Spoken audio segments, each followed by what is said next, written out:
it's your buddy Peace and Harmony with you here today.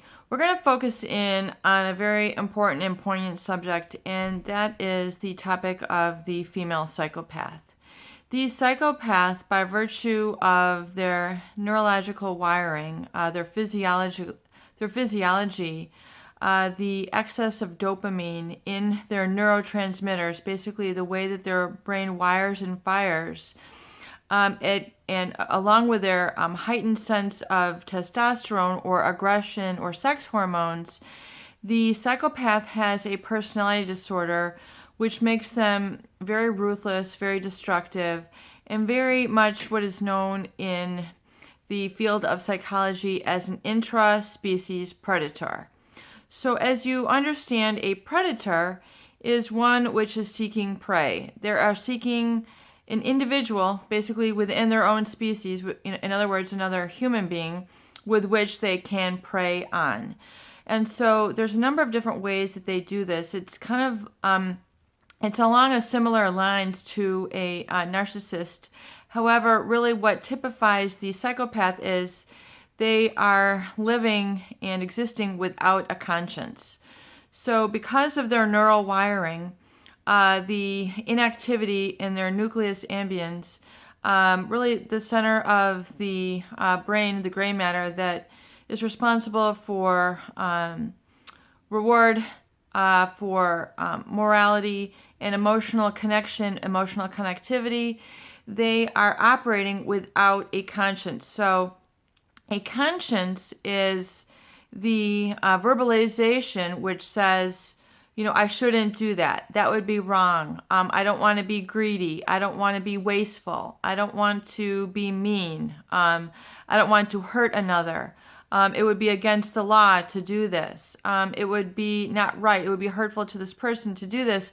So most people operate with an internal mechanism which is called a conscience.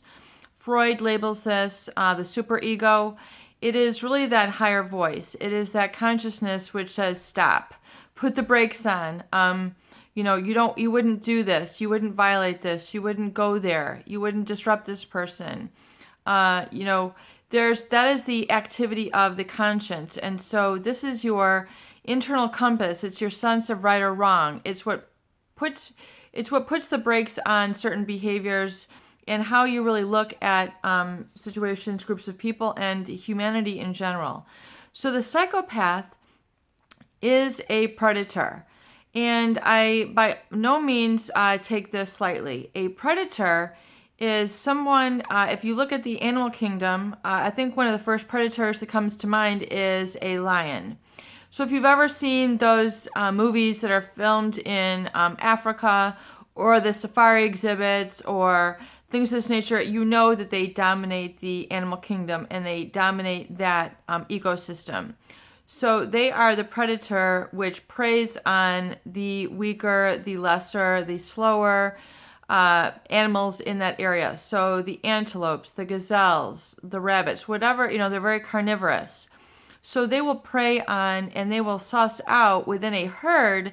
They'll be able to focus in and determine on who they want to go after. So for example, you see them going after, the gazelles, the newborn. And you see the mother of this newborn kind of, getting into fight or flight when this predator is in the area. So they are very keenly and sharply aware of the predators in this area, but sometimes the lion, gets their prey. They're able to see who's wounded, who is weak, who is slower. So they're able to isolate and determine who they want to go after. A psychopath operates in very much the same way. They are an intraspecies predator. So they are not within the same psychological makeup of everyday people. Everyday people, including narcissists, have a certain boundary or limitation, a sense of conscience, a set of right or wrong. And the narcissist, although they have a heightened sense of superiority, the psychopath has the same sense of superiority, except they feel really superior to everybody, narcissists included, because they do not lack, because they lack a conscience and because they don't operate with a sense of right or wrong, they're not inhibited, they're not hindered, they're not stopped by this. They really kind of look unto everyone else as weak, as deserving of abuse. They deserve to be taken advantage of because they have the emotions of love, because they have the experience of compassion, because they have empathy. They feel for others. They, might listen to others. They might joke with others. They might, have a value system in place. They might live for their country. They might have family values. They might be very sweet. They might be very naive. They enjoy being with others or having a partner with whom they can relate to and identify. Special, significant, close relationships. So they're able to determine these individuals and suss them out from the crowd who has a weakness in some manner to them. And oftentimes, the individual with whom they go after will be someone who is lonely, someone who is in need of a relationship, someone who has a certain void, if you will, someone who has a specific need to be propped up. They are able to really target this. They're able to read almost others like with a sixth sense. So when they target somebody, they go through a love bombing phase very much like the way that a narcissist does. However, their love bombing phase is even more severe, profound, in the fact that the psychopath, because they do not have empathy, because they really don't have an inner being, they don't have an inner identity, they don't have the anxiety, they don't have the stress, they don't seem to be inhibited by certain fears.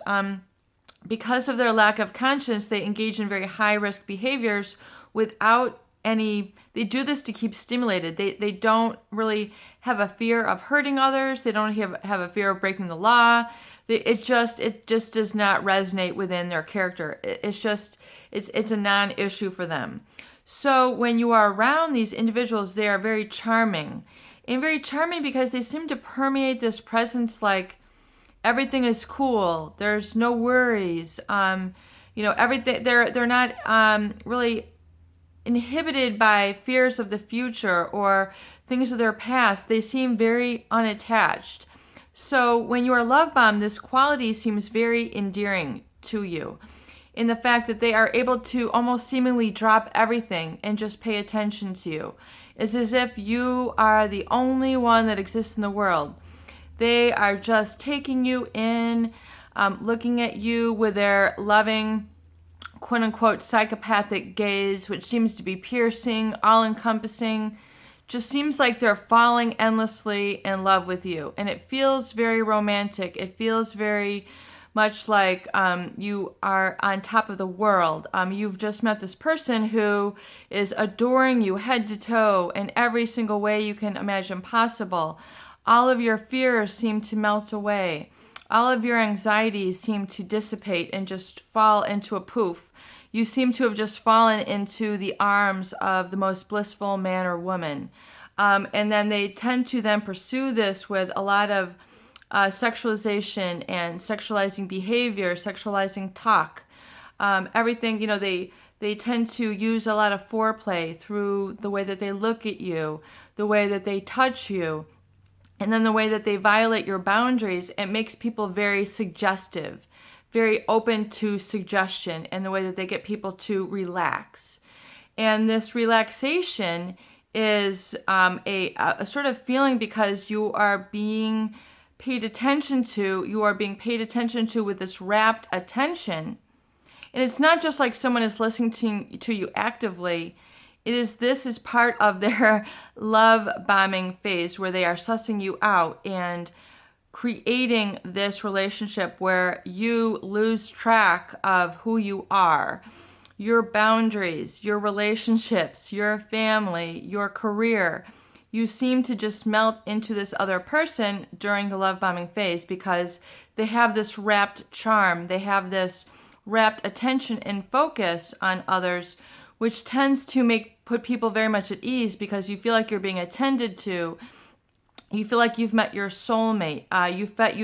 You feel like you've just met this individual who totally gets you, who is just so there for you. And then it's the ongoing communication at all hours, at all methods, and then they call you the nicknames.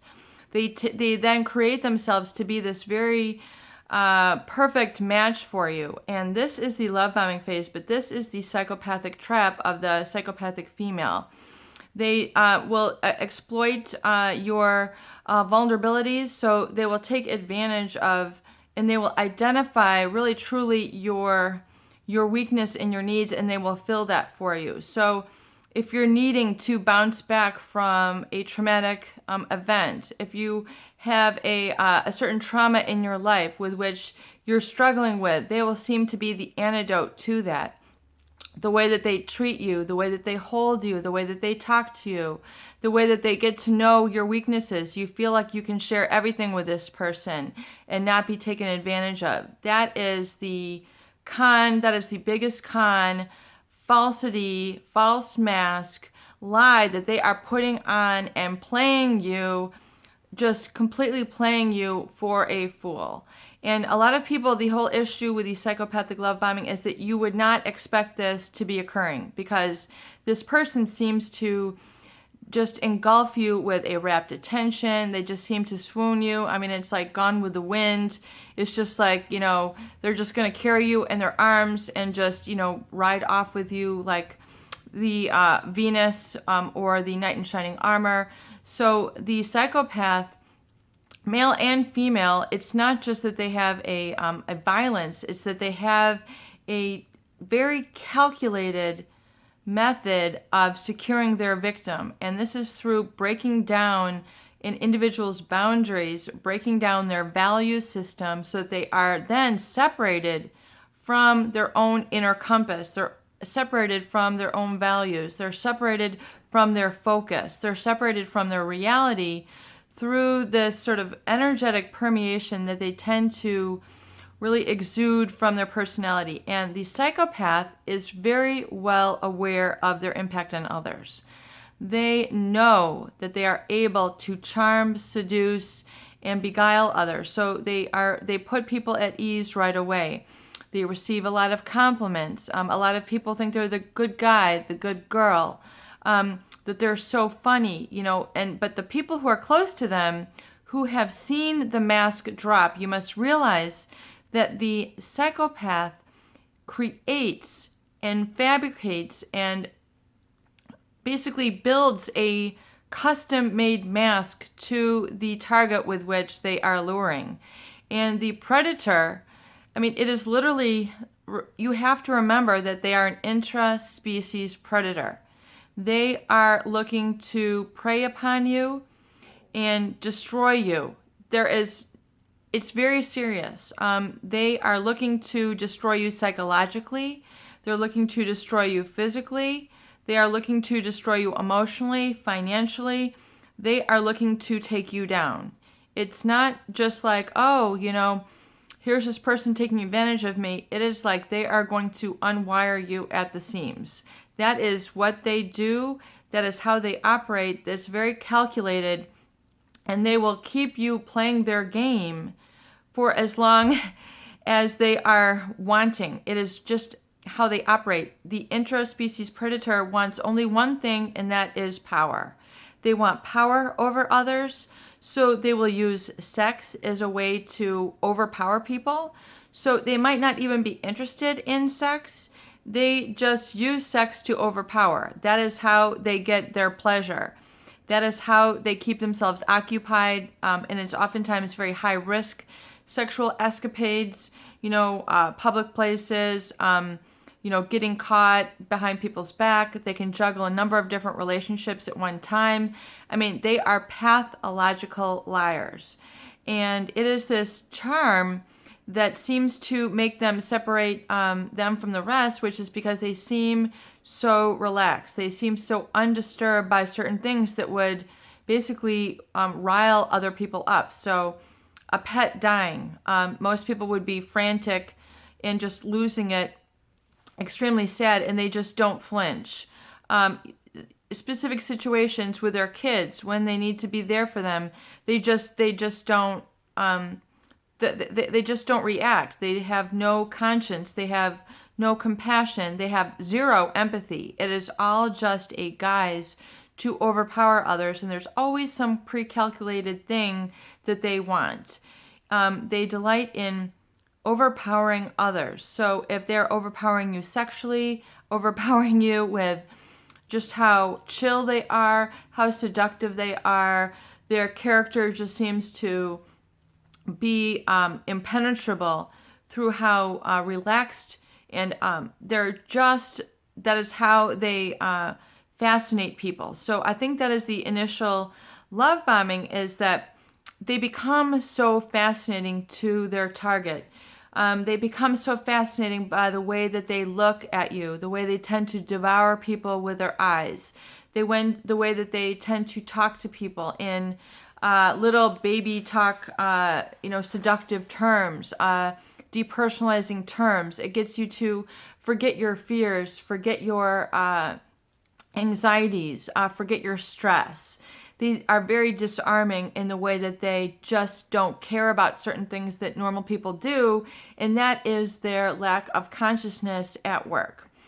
And a lot of people don't understand that, the things that they say, they made me feel so loved. They were there for me. They made me feel so special. They made me feel so important. This was my soulmate. And if you really look at it, once you have exposed the psychopath, once they drop that mask, and if you've ever witnessed it, it is on no uncertain terms that you're dealing with a non-human. You are dealing with a killer. You are dealing with just someone who is an ultra manipulator. And it's not just like, oh, I pulled a fast one. It's that they are literally pulling schemes on a large level. So, they are pulling manipulation at a large level. They are really manipulating in terms of their entire personality. Who you think they are is not who they are at all. They might seem to be a father. They're not the true father to their kids. They're not true to their wife. They're not true to their ex-wife. They're not true to who they are with. So it's very terrifying for those individuals to be going and so addicted to the psychopath, because they are literally addicted. They literally cannot pull themselves away from the trap, the entrapment, the physical entrapment, the psychological entrapment, the spiritual entrapment that this psychopath has created within that person. And underneath it all, the psychopath is just like, ha ha ha. They really, to them, it's like, I got another one. They really do not fall in love with people because they do not have the ability to love. So just like, it's just that they just don't have that ability. They do not lack, they do not possess the hardware. They do not possess the physiology. They do not engage in this. Zero. I mean, it's not even like a little bit. They're very aware, and they watch people who are in love, and they watch the way a couple will get together and have hot chocolate, and the way that they hold hands, and the way they will go to a garden, and the way they will sip pops together, and the way that they will share a romantic dinner, Italian food, sushi. They'll watch others, and they'll see how, flowers are given or chocolate. They'll watch all this, but they do not feel any of this connection to another. They have zero connection to another. So, if you are with a psychopath and, it's just kind of like, how come you don't do this? How come you don't do that? And then you kind of ask, let's do this hotel, or, Valentine's Day is coming up, why don't you give me roses, or why don't you give me chocolate? I mean, they'll slam the flowers on the table. They'll slam the chocolate. Like, here you go. Like, it's not a connection to them. They don't have that connection. They don't have that emotion. So it's very scary. And if you have someone in your family who is entrapped by this, if you have yourself who's entrapped by this, or you're recovering from this, realize that time will heal the wounds. you need to really get some support. You need to connect with people who have experienced this in order to come through the flashbacks, the intrusive thoughts, the post-traumatic stress syndrome. You can always contact me at peaceandharmonynow@gmail.com, and I would be happy to discuss with you and consult with you and help work out a strategy. Realize that you have to extract yourself. And I think, basically, the only way people really effectively separate is when they realize that this person is cheating on them, when they are open their eyes and they realize that this person is not at all who they say that they are, that they have just been conned, they have been shammed, they have been scammed, and that when they fully see the mask drop is when they eventually all put the pieces together, and then they're able basically to go, oh my God. I mean, and I don't want to say it's ever too late, but you do need to be able to reach out to these people, and you do need to be able to find a way to help resensitize them and, let them know that you're there for them. And so, really the individual who's under that exploitation and is kind of like, not really kind of connected to their usual people in their life. They're not connected to the usual events. They're basically isolated in their mind, physicality, and spirit. Realize that eventually these people are going to expose the psychopath for who they are, and how soon that is to be determined. Sometimes it can go on for months, sometimes it can go on for years. But generally, these people are going to get found out. There's, they're going to see that they have other people being juggled. They're going to, find that they're not happy. They're being used. So there's eventually going to be a rock bottom. And, if you are, needing support, please feel free to, contact me. But realize that it's a very serious thing, and not to take lightly. And really, the only way is to go no contact from these individuals and begin to then resensitize yourself and take comfort and compassion for yourself that you've just been through a very highly traumatic relationship, one that is unlike none other, and that most hopefully you will never go through again. But you need to go through the healing process in terms of resensitizing your personality, getting back into your own skin, if you will, relaxing back into your body and getting that trust and safety which the psychopath has basically shamed you out of in their targeting and calculating destructive behavior. Peace and harmony with you here today. I hope these videos do help. Please share and please subscribe for more great tools, videos, discussion, and support.